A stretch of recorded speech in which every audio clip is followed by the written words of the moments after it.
Today's guest is Janita Venema from the Netherlands, who is the initiator of the successful PresentChild method and previously a former classical homeopath of 30 years.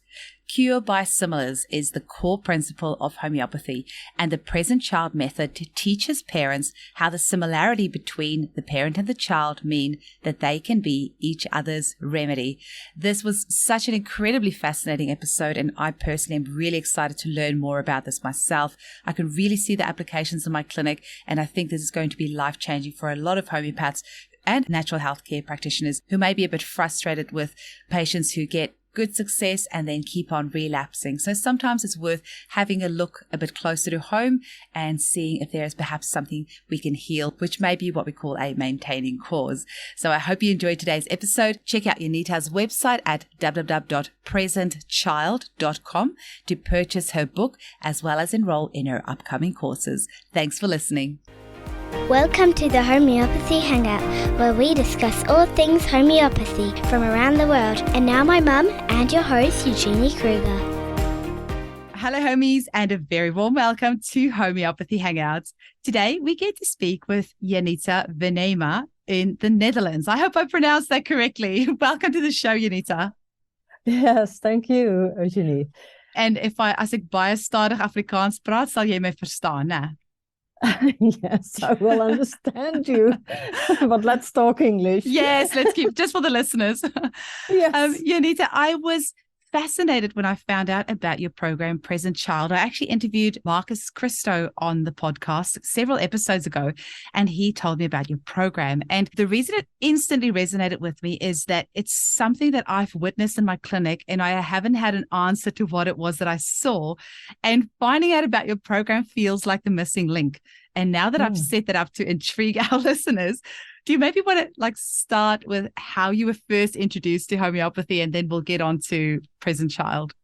Yes, I've been a classical homeopath for, I think, about 30 years. And of course, a lot of parents came to my office with children. Something was the matter with their child. And I found that homeopathy cured them very nicely, very well. But keeping them okay, that was something, there were always relapses. And I couldn't figure out why that was. And the answer to that question only came when my own son, he was a boy of 4 years old, but he was like an old man with wrinkles in his forehead and very serious, and he couldn't play with his toys with himself, with other children. So he was very serious, claiming me all day, mama, mama, mama. And also he had a chronic cold. So his whole head was sort of stuffed with mucus, green, thick mucus. And whatever we did, it couldn't cure him. And most of all, he was unhappy, very unhappy, it seemed to me. And that was my biggest concern. So we tried all kinds of things, of course, also lots of homeopathy, but it didn't work. And then one evening I thought, well, maybe I just write down his whole history of complaints and the history of his life, and maybe we come across somebody who can help us, and then it's all nicely on paper. So when I finished the story and I read it back, it hit me in the face, because all of a sudden I realized this is all about me. I have become cold in my life. I am sort of oldish, serious, and not playful anymore.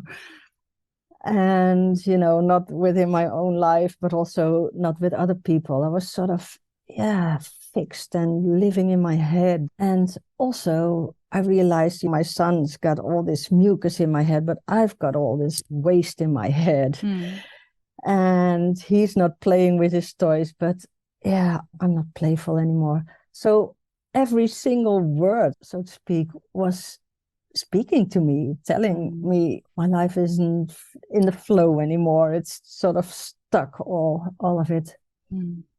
So that evening, I decided to become more playful and more attentive. not only for him, but also for myself. And it was a decision from deep within. And it was such a surprise when I noticed that within 1 week, because all these problems with my son, they were there already for a year. And then within a week, he was well. He was a happy young guy playing around, fooling around, wanted to play with the neighbor kids. And even this chronic cold was gone within 1 week and without any further treatment. So that was sort of another shock to me, because all of a sudden I thought, whoa, has he been having this all the time because of me? And of course, there's some truth in that, or maybe a lot of truth in that. But of course, yeah, later on, I realized I can't be guilty of something that I didn't know.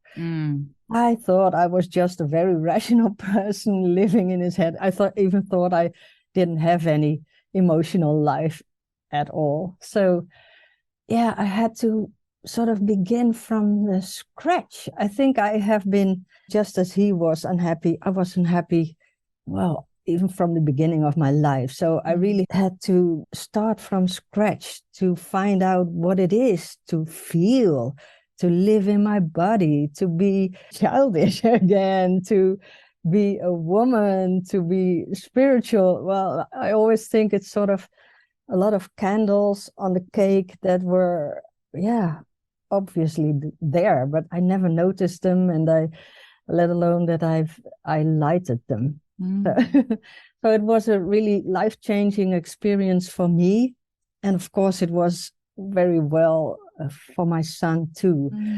So in the years after that, homeopathy got more and more to the background, and this wonderful new thing was developing more into my work. And I found out it is very homeopathic. Yeah, homeopathic. Yeah. Yeah. Yes, because it's also like cures like. I mean, my son was like me and he cured me. He was the perfect remedy for me. But I was just treating a bigger totality, not just one person or one body, but the system or the totality of a family. Well, of course, I was very curious if it would only work in my case or with others too. And so I started working with the people that came to my practice. And I still remember very well the first case after my own that was of a little girl, I think also about 4 or 5 years old. And she had very high fever peaks, that weren't explained by any medical diagnosis. Yes. And well, of course, as a good homeopath, I asked for examples and symptoms, and they were doing the whole story. And she said, well, it's just very high fever, I think around 40, and she's having nightmares about ghosts and specters, and she's waking up terrified, and I have to come out of my bed and chase these ghosts and specters away. And well, okay, and is there anything other that is sort of medical? Well, she says maybe a little bit, her nose might be a little bit stuffed. So that one I knew, of course, because my son had also this stuffed nose. So that was my first sort of doubtful question to her. How about your life? How about your head? Is it full? Is it? And she said, oh my God, my life is so filled with all kinds of activities. I'm doing this and that and that and that. It was a whole long list. And she says, it's all about becoming a better mom. And the strange thing is, I'm so feverishly busy with this. And then, whoa, it was sort of a present from the field, from wherever it comes from.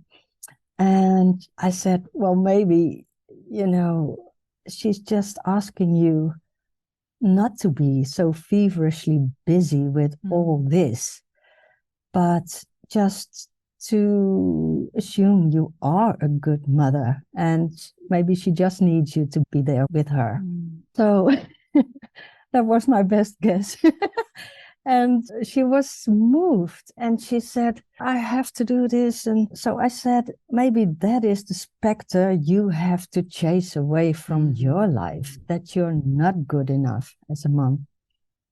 And this struck her a lot. And she went home saying, well, I'm going to take my agenda and take out a lot of activities and find out what it's going to do.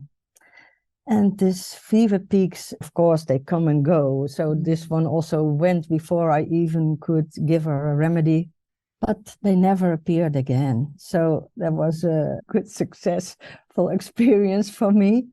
I always love hearing people's stories of how they come to, maybe a new way of prescribing or writing a book, or it's so fascinating hearing your story and just how this is all unfolded and how the universe has kind of brought all this together for you to give us this gift that we can then use in our practices. Yes. Wow. And then after that one, like after this client with the fevers, what did you do after that? Did you realize you were onto something? Yes, I realized I was onto something. And it was actually also very confirming to me that after a few years, I found an article, a scientific article, and it said that children of parents who are very busy working, busy with all kinds of things, they suffer more from fevers. So that again was some sort of confirmation, and I was sort of experiencing with clients, and more and more, of course, I developed a way of working, of how I work nowadays. The message from the child for the parent is very lovingly, but also very accurate and also very touching. They want to contribute whatever is needed, whatever the child is asking them to do. And actually, it's most of the times it's a message to their subconscious.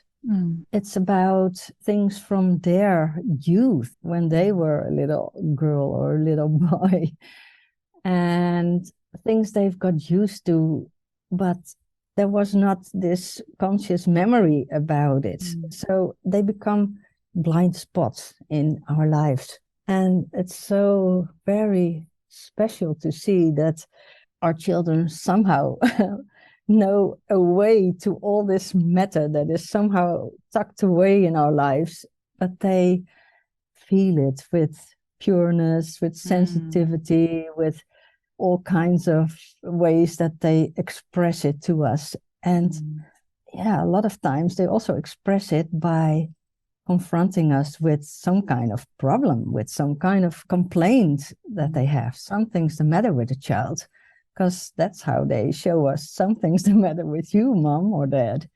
If we can use that as a learning experience, it can be really profound, but it can also be pretty scary and heartbreaking and daunting to realize that your child's autism or ADHD or pandas or pathological demand avoidance or whatever the issue is originates from something that hasn't been healed in yourself.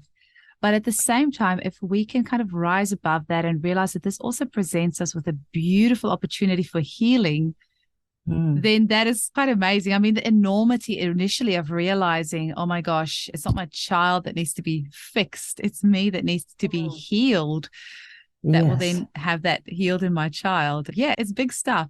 You wrote this beautiful article about present child, and it said, only later did I come to understand that it is children's priority in life to liberate their parents and other adults from unconscious limitations and convictions originating from their own childhood. And it is in their own interest to reveal our blind spots. It's also in the interest of the children. I mean, it's in the interest of both of them, the children and the parents. I often compare it with an apple tree. The parents are the tree and the apples are the children. And of course, the children, the apples on the tree, they can't do anything else than to reflect or mirror what's going on in the tree. the tree itself can't express it anymore. It's sort of, it's wood, it's solid. It can't express all these little things, how important they might be. But the apples, they are sort of new on the tree. They can express what's going on inside. So they might grow very small or with spots on it or whatever, wrinkly. And if you observe well, if you know about it, if the tree looks up and sees this apple, we can sort of draw the conclusion and think, oh gosh, I need a bit more manure or water or lights, sunshine, or whatever. And of course, we are also the gardener who can add the things that are needed. And that, of course, then it's so logical that it also benefits the apples on the tree. That's a beautiful analogy. I think analogies and stories are the best ways that we can learn. And now that I have that visual in my mind, I just, it makes a lot of sense. And actually, you've got your book cover, Present Child, behind you. And I like how it's green and red, like green apples and red apples. So it's actually, I don't know if that was intentional, but that was quite good. Yeah. Tell us a little bit, Janita, what does the program involve? And this is like, some of this is purely selfish because I want to enroll, because I see this in my clients so often, and I only treat women and children, and the mums will bring their kid in for consult after consult after consult, and will get remedies that will help the child so much. But then come the mum's time of the month, she'll have a period and PMS, and she'll be shouting at the child or whatever, or things will happen in her life, or her husband will annoy her or whatever. And then the child comes back, oh yeah, the child's behavior has gone back to what it was. You need to fix the child. And I know in my mind it's not the child that needs to be healed. And these days I'm a little bit more firmer with telling my mums, look, you need to come in for treatment. It's not your child I need to treat, it's you. But I mean, homeopathy is amazing. It's always been my first love. But I do feel like as a practitioner, it will be really good for me to have an additional tool to help these mothers identify the part of themselves that this child is reflecting and kind of interpreting the child's language back to the mother so she can understand this. So tell us a bit about the program. Who can do the program? How long does it take? What does it involve? Okay, the program is for anyone who's already a therapist or coach or classical homeopath or whatever healthcare professional you could be. Do you need to necessarily, like, can somebody who is, say, a retail worker or doesn't have a background in a health modality, can they do the course? Or is it better to have some sort of background? Well, in the Netherlands, they can, because we also have an additional year in which they learn some coaching skills. Okay. Because, of course, a present child translator, that's how we call it, is not only some sort of postman who brings a message from the child to the parent, but you also have to be able to coach this parent. I mean, sometimes it's vulnerable stuff, and people sometimes don't know how they can light these candles on their cake. So you have to be able to help them a bit with that. The message comes across very clearly with the method, with present child. But you also have to be able to guide them. So in our international trainings, we don't have this additional year. So we only have this program where you learn how to translate the problems of children into a touching, striking message from the child to the parent. So what are the types of things that people will learn? Well, I mean, all kinds of problems. I mean, we have evaluation tool on the site, so we know that all kinds of typical children's things like potty training, inflammations, colds, allergies, don't want to eat, they don't want to sleep, you have a baby crying, all these kinds of things are very well treatable with present child. And well, again, it's sort of a homeopathy without remedies, without the globally. Or separation anxiety. I mean, that's a huge one for a lot of kids going to school for the first time, or childcare. And it could be so traumatic for so many children. Yes. So it's also been very traumatic for a lot of grown-ups, to be separated, not only from their parents, but just to be separated from universe. You mentioned the word. It's sort of a traumatic experience to come to this world and to find out you are, you're not really separated, but it's the sensation of being separated. The delusion, yeah. Yeah. Yeah, that's interesting. That's a better word. My son had such bad separation anxiety, and I know it's because of my own issues. Like, to be fair, like, I did not want to have him in a daycare. Like, I did not want him to go. And I know it's because he felt that I wasn't happy about him going. So I know that's why it took so long, but now he loves it. I mean, he's got a little girl he likes in his class now, so he can't wait to get to school in the mornings. But when he was little, oh my gosh. And I knew subconsciously that, that was definitely something within myself that he was reflecting back at me. Yeah. It's such a gift once you start seeing it that way. Hey, it's such a beautiful learning opportunity. So what other things will people learn in the program? Yeah. So the way we work is we have parents to tell about the problem of their child. It's sort of a questionnaire, and we ask them some specific questions, and we write this story down. It's still made the same way as I did it back then, 30 years ago. And then this story is translated into a message for the parent. And sometimes it is so detailed, and it's in the details where parents really, it gets to their heart. And if it's okay with you, I'm going to tell you one more example, because it's one of my favorite examples. Yes, where these details speak to you. And this is about a mom, and she's got a son of, I think, 10 years old. And she says, we're at the dinner table having a nice conversation as a family. And every day again, he starts with his own subjects, and we all question him what it's about. And he's on a total different wavelength, and very annoying. She was so irritated by it. She says, because we lose thread of our conversation. So I said, give me an example. And she says, well, only yesterday he tells me, Mom, do you know about this man driving off in a car, going to somewhere, I don't know. And here we go again, she said. So they asked him, and it was about a man years ago. He saw this man driving off in a car. I'm just writing it down. And then when it comes to translation, it goes like this a bit. You told me about your son interrupting the conversation, but inside of you, there's a little girl, and she wants to interrupt you. She's got a lot of stories to tell, and they are so important. They have to come before the ones that you usually tell. And I ask her, your son says, Mom, is there a story about a man driving off in a car to somewhere? And I see her turning pale and tears in her eyes, and she says, oh my God, I was 5 and my father drove off. He had TB and went to a clinic, and it's actually the one image that I have of my father, a man driving off in a car to somewhere I don't know.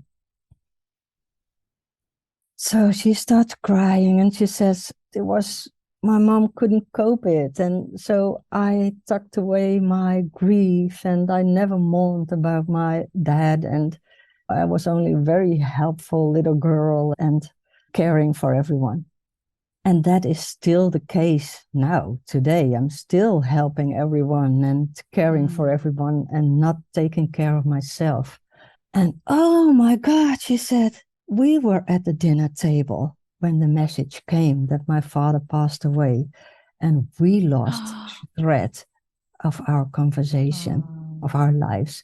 So it's in these rich details that there is no denial anymore. It's a truth that they experience.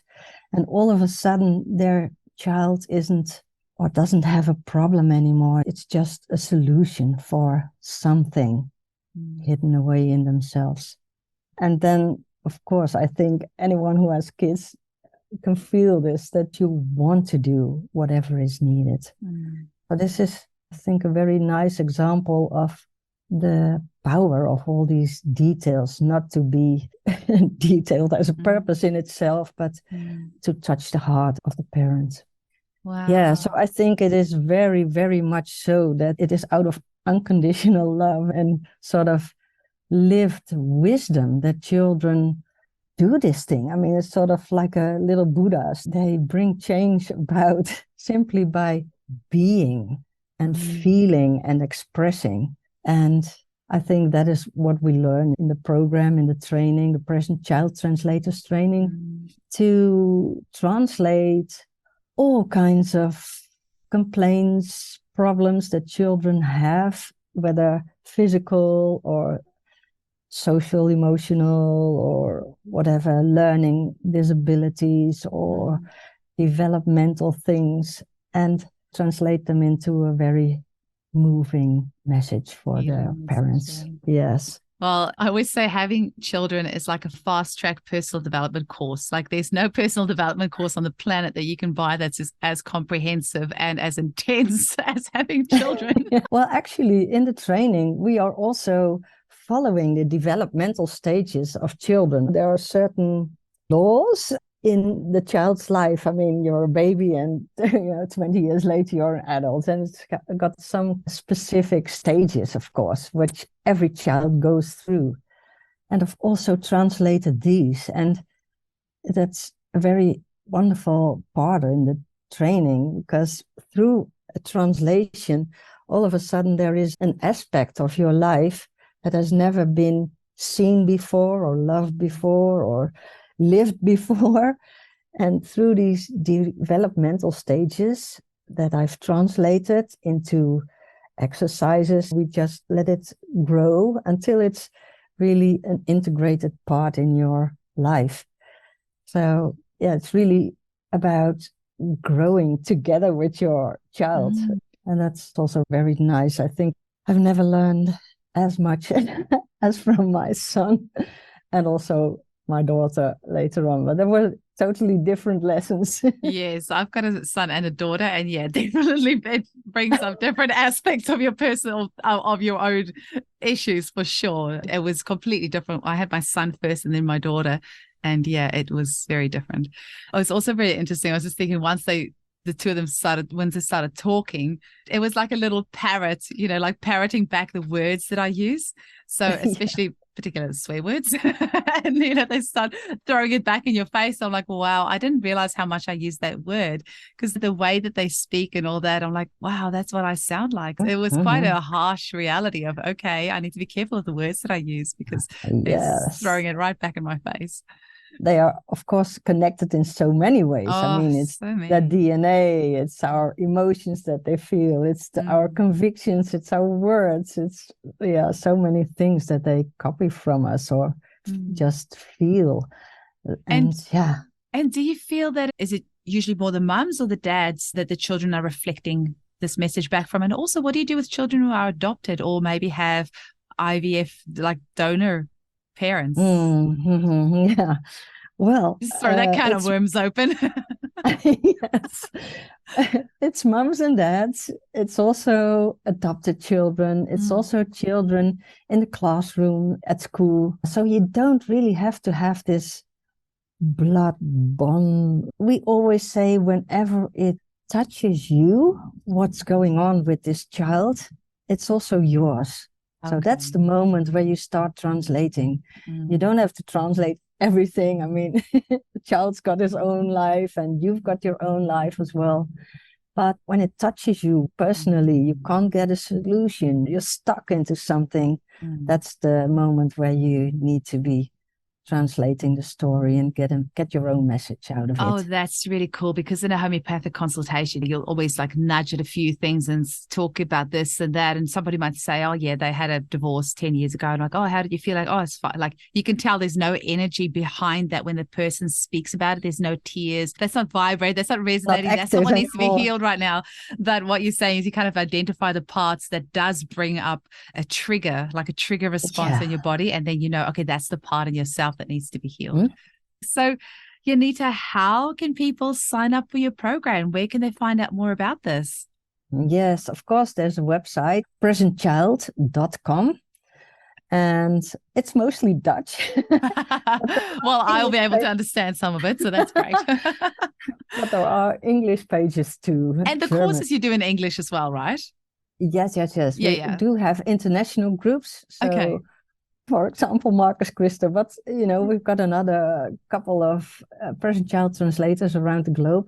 And actually, I'm also looking for more present child translators around the globe, because I'm 63 now. Sign me up. Absolutely. It sounds like exactly what I need in my clinic. And, of course, I do like this to go on. I mean, in the Netherlands, I have found a successor, and for Belgium too.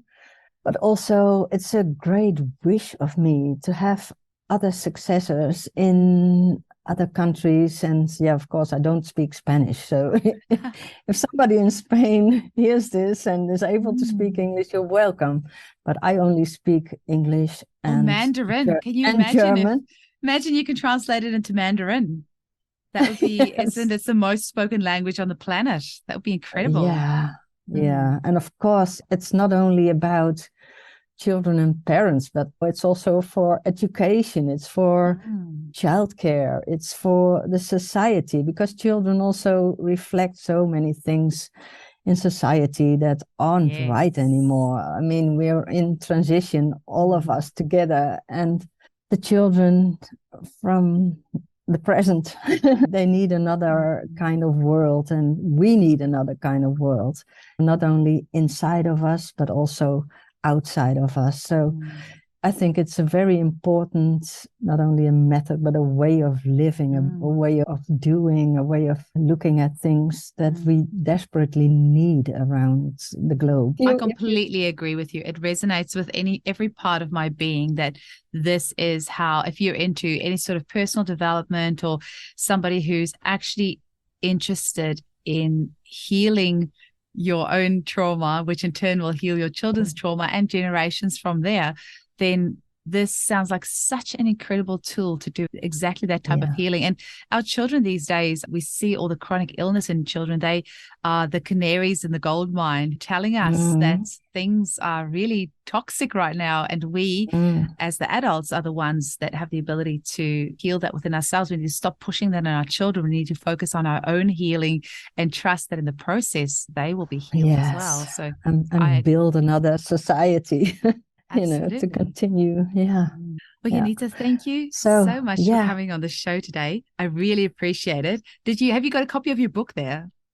Yes, I have got a copy there. Please talk to us about that. And that's also something, people can find it on the website, the Present Child book. You can order it there. You can enroll for a course, for the program.